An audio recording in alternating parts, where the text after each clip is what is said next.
So in yoga therapy, we tend to be careful not to have the arms overhead while we're leaning forward because it loads the low back. So again, with a very healthy spine, this is probably okay. But for yoga therapy purposes, I tend to teach chair pose like this, where the torso is perpendicular to the floor. So you can experiment both ways and see what feels better for you. Again, it also depends on the population of student that you're working with. Okay, so inhale, chair pose. Exhale, forward fold. This is all the same. Inhale, halfway lift. And from the halfway lift, we exhale into our vinyasa. So chaturanga, upward dog. And as we exhale into downward dog, the right foot comes forward at the same time. So notice how you're crunching your body. So that's all done on one exhale as the right foot comes forward. Now, alternatively, if you want to slow it down a little bit, can you come back to downward dog for a moment? Yeah, that's good there. Yeah. So alternatively, you can exhale into downward dog. You can inhale, rise the right leg. So you're adding a breath. Then exhale, bring the knee forward. So again, traditionally, it's all done on one exhale. The right foot comes forward. And then with the inhale, we're coming up to warrior one. So for warrior one, let's build it from the ground up. So the heels are going to be in line with each other. And if one cannot keep the hips pointing forward with the heels in line, you can make the feet sort of like train tracks, so you can widen the feet away from each other and maybe even shorten the distance between the feet so that the hips can come forward.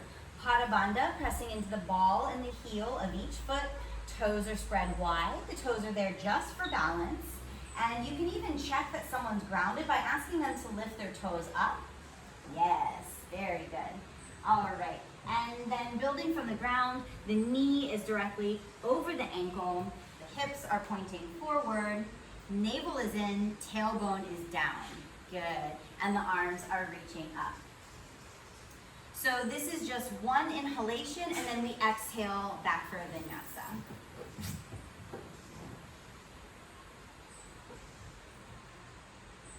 So the exhale brings the left foot forward. And then we do warrior one on the other side. So again, traditionally, palms are together, fingers are together, but of course, if it's more comfortable on the shoulders, you can take the hands apart as well. Exhale, vinyasa.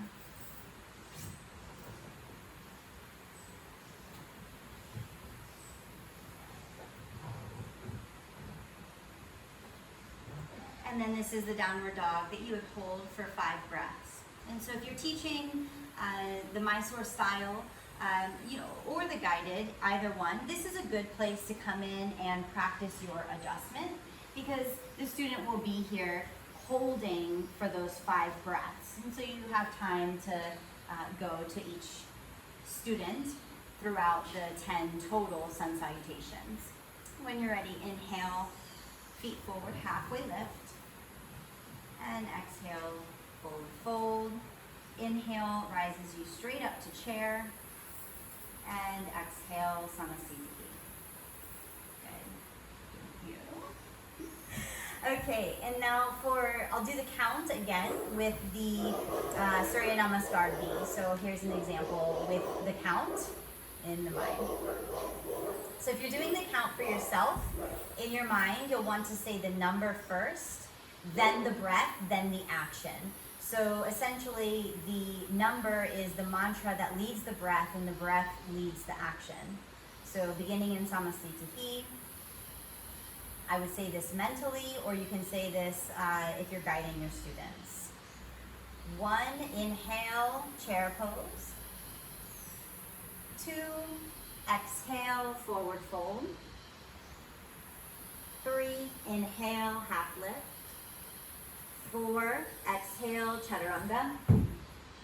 5, inhale, upward dog. 6, exhale, downward dog. Right foot forward.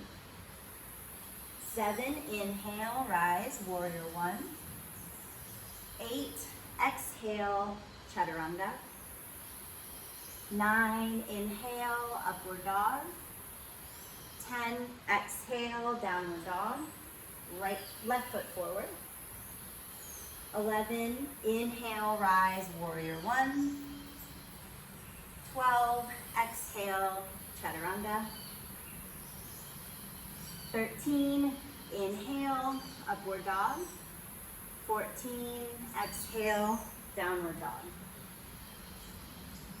5 breaths.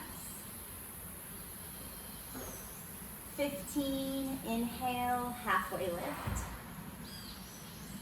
16, exhale, forward fold. 17, inhale, rise, chair pose. Exhale, Samasthiti.